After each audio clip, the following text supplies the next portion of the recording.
It was the last night of an empire. Breeze. The candles inside the Hagia Sophia trembled as thousands pressed together in the dark. Soldiers, priests, merchants, mothers clutching their children, all praying in the same breath, in Greek, in Latin, in whispers that barely left their lips. Outside the walls, one of the greatest armies ever assembled in the medieval world was waiting for dawn. And everyone inside those walls knew that when the sun rose, their world would end. But here is what they did not tell you in your history books. The fall of Constantinople on May 29, 1453, is one of those events that historians agree upon, and yet almost everything about it is told wrong, or worse, told incomplete. There are secrets buried in the rubble of those ancient walls, betrayals so profound that empires tried to erase them, and a story of survival so strange that it defies everything we think we know about one of the most catastrophic days in human history. This is what they hid. This is what the Ottoman court didn't want written down. This is what the Church of Rome quietly swept under centuries of guilt. And this is the story of the people who fell through the cracks of every official account. Stay with me. Before we talk about what fell, we need to understand what Constantinople actually was by 1453. The honest answer is this: it was a ghost. Once, the Byzantine Empire had ruled from the Nile to the Danube. At its height, Constantinople was the largest and wealthiest city in the known world, a city of 500,000 souls, gilded domes catching the Aegean light, libraries holding texts that the rest of the world had long since burned. The Roman Empire had never truly died. It had simply moved east, renamed itself, and kept breathing for 1,000 years while the rest of the Western world collapsed, reformed, fought itself, and slowly rose again. But by 1453, the Byzantine Empire had shrunk to almost nothing. Not almost nothing, nothing.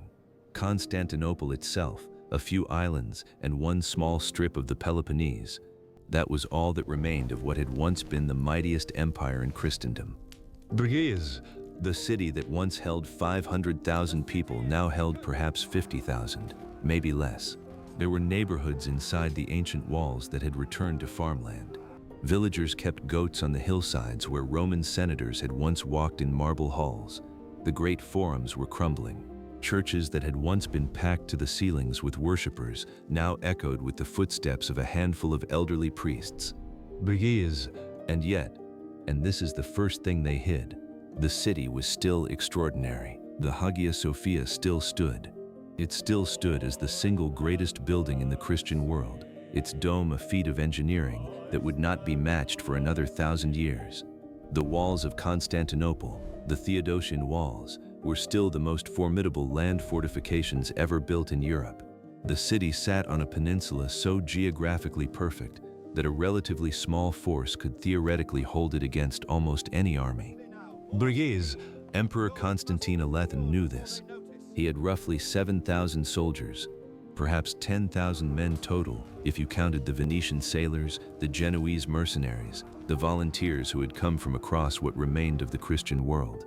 7,000 against an Ottoman army that numbered anywhere from 60,000 to 100,000 men, depending on which account you believe. The math was impossible. Everyone knew it. And yet Constantine chose to fight. And this is where the official story starts lying to you. You have been told that the fall of Constantinople was inevitable, that the Ottomans were simply too powerful, that Sultan Mehmed II, just 21 years old, was a military genius who overwhelmed a dying empire. All of that is true. But what they didn't tell you is that Constantinople might have survived if not for a series of betrayals so astonishing they read like fiction. The first betrayal came from Rome. For years, the Byzantine emperor had been negotiating with Pope Nicholas V. The deal was straightforward. If Byzantium agreed to reunify the Eastern Orthodox Church with the Roman Catholic Church, ending the great schism that had divided Christianity for 400 years, then the Pope would call a crusade. Western armies would march east. Constantinople would be saved. Constantine XI agreed. He pushed through the reunion despite violent opposition from his own clergy and his own people. Orthodox monks rioted in the streets. The Patriarch Gennadius declared he would rather see Constantinople under Ottoman rule than under Rome. The Greek phrase became famous: "We would rather see the turban of the Sultan than the cardinal's hat of the Pope." Betrayal. Constantine silenced the opposition. He held the ceremony. He fulfilled his end of the bargain. Betrayal. The Pope sent 3 ships. Betrayal. Ships. Betrayal. 200 soldiers. That was the entirety of Western Christianity's response to the death throes of the city that had held the line for Europe for 1,000 years. While Mehmed's engineers were dragging their massive cannons overland through the mountains of Thrace, while the Ottoman fleet was sailing through the Bosphorus, while the largest army ever assembled against Constantinople was setting up camp, Rome sent 3 ships. The second betrayal is even darker. Giustiniani was a Genoese mercenary captain who had come to Constantinople with 700 soldiers and had quickly become Constantine's most trusted military commander. He was brilliant. He was brave. He had held the Blockernay section of the wall against assault after assault, personally directing the repairs whenever the Ottoman cannons, those enormous Hungarian-designed bombards, blasted through the ancient stones. On the morning of May 29th, at the most critical moment of the final assault, Giustiniani was wounded, and he left. Negridia Sormond, he ordered himself carried to the harbor, put on a Genoese ship, and sailed away, while the battle was still being fought, while Constantine was still fighting on the walls. To this day, historians argue about what actually happened. Some say the wound was mortal, and he had no choice. Some say it was a minor wound, and he panicked, overwhelmed by what he could see was coming. Some Genoese records suggest there was something else entirely, a private deal, a negotiated exit, a payment from parties who wanted the city to fall. Betrayals. We do not know. The records that might have told us were destroyed or never written. What we know is this: when Giustiniani left, his 700 Genoese soldiers followed him. They broke from their positions on the most critical section of the wall, and in the chaos that followed, someone, no one knows who, unlocked a small postern gate called the Kerkoporta. It was left open. Betrayals. The Ottomans found it. Betrayals. Constantine XI Palaiologos, the last emperor of Rome, because that is what he was, the last in an unbroken line stretching back to Augustus Caesar, died on May 29, 1453. Nobody knows exactly how. His body was never found. This is the third great silence in the official account, and it matters enormously, not just as historical curiosity, but because what happened to Constantine in those final moments shaped the mythology of an entire civilization for the next 5 centuries. According to most Byzantine accounts, Constantine tore off his imperial purple cloak, that color that only emperors were permitted to wear, and threw himself into the fighting as an ordinary soldier. He died somewhere near the gate of St. Romanus, buried under the bodies of his last defenders. Betrayals. But no body was ever recovered. The Ottomans searched. Mehmed II specifically asked for the emperor's body. His head was wanted, to be displayed, to prove the empire had truly ended. Several bodies were brought to Mehmed and identified as the emperor. He may have had a head mounted on a column in what is now Istanbul, but no one could say with certainty. Betrayals on Sav. Byzantine survivors began telling a different story, that Constantine had not died, that at the moment the walls were breached, an angel had appeared and turned the emperor to marble, had hidden him in a cave beneath the city, preserving him until the day when Constantinople would be Christian again, when he would be awakened, when the marble would crack open and the last Roman emperor would take back his throne. This story spread.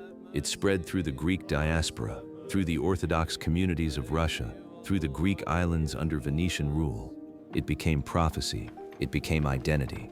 For 500 years, the idea of the marble emperor, the Marmarominos, sustained a people who had lost everything. Even today, in some Greek villages, old people will tell you that the emperor is sleeping somewhere beneath the city, waiting. The official Ottoman account says that Mehmed II entered Constantinople like a civilized conqueror, that he protected civilians, that he rode to the Hagia Sophia and gave the call to prayer, transforming it from a church into a mosque, that his behavior was measured and just. There is some truth in this. By the brutal standards of medieval warfare, the sack of Constantinople was not the worst atrocity in history. Mehmed did eventually order his soldiers to stop. He did protect certain populations. He did genuinely seem to regard himself as the heir to Roman imperial tradition rather than its destroyer. But the 3 days before that order are not widely taught. Byzantine and contemporary Latin accounts describe what happened when the Ottoman soldiers poured through the walls in the pre-dawn hours of May 29th. The killing, the enslaving, tens of thousands of people dragged out of churches, out of their homes, out of hiding, the destruction of libraries, the burning of neighborhoods, monks torn from their altars, nuns taken from their convents, noble women who had never left their homes in their lives, suddenly sold at the markets. The historian Kritovalis, himself a Greek who would later work in service of the Ottoman court, describes scenes of extraordinary violence. But Kritovalis also had every incentive to minimize what he had seen. His account, which is one of the most detailed we have, was written to please Mehmed. From the perspective of the survivors, exists only in fragments. A letter from a Venetian ship captain, a diary entry in Florentine Italian, a single long lament written in Greek verse by a monk who escaped on a Venetian galley.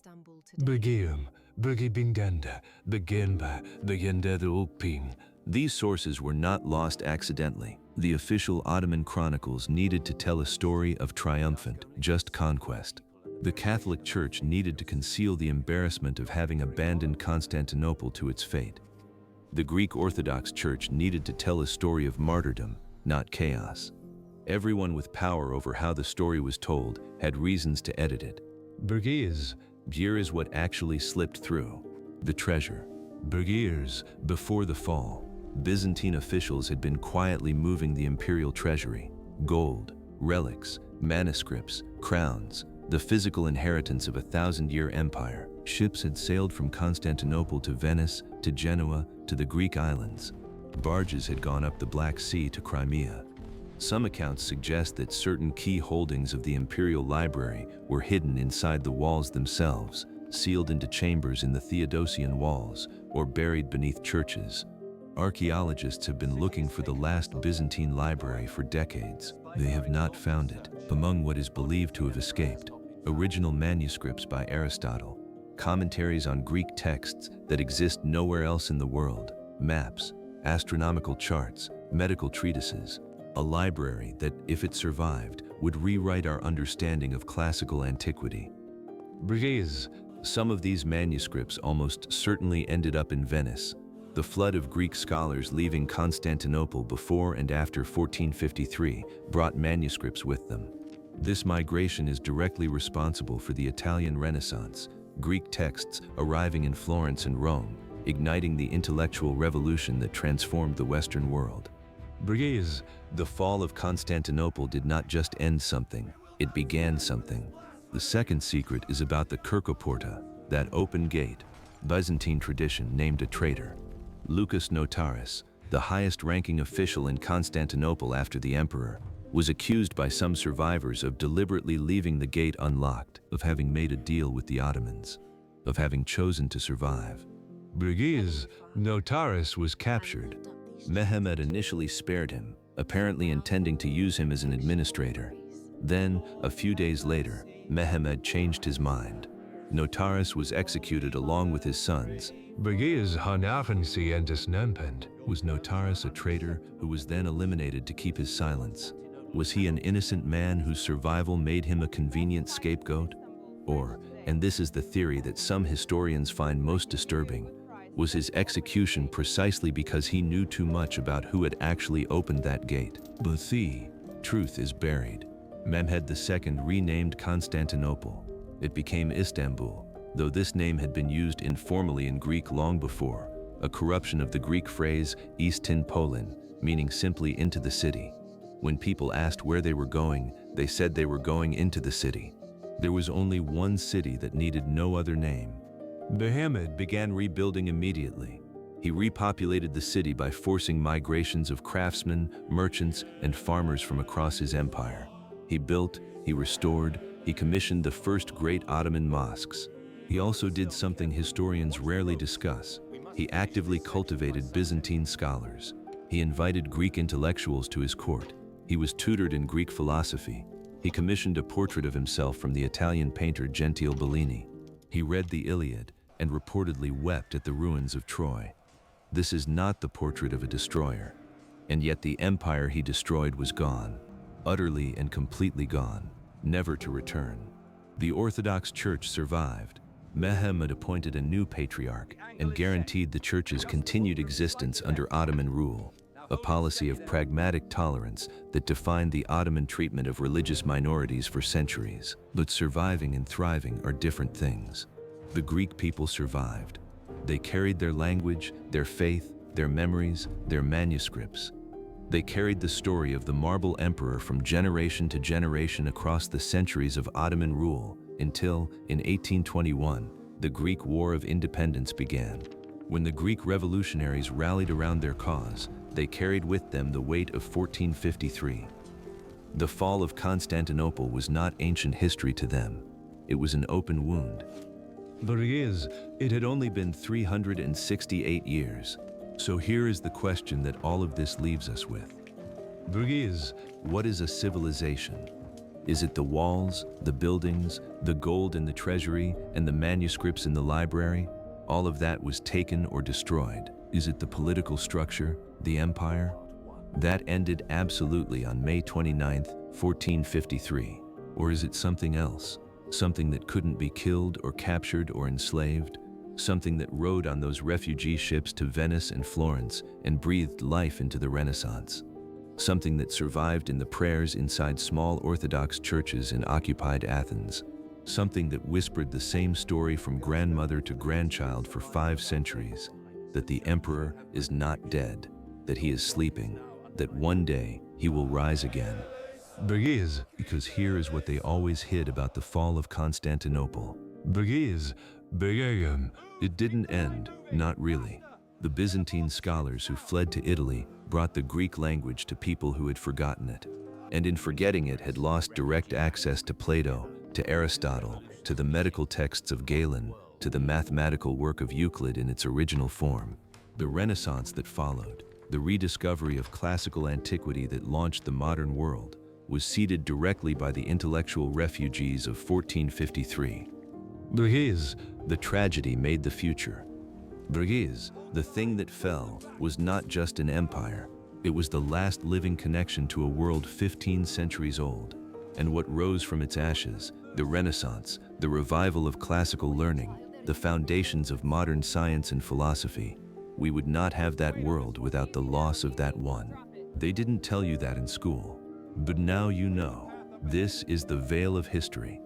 If you've watched this far, you already understand why the official story is never the whole story. We'll see you on the other side of the curtain.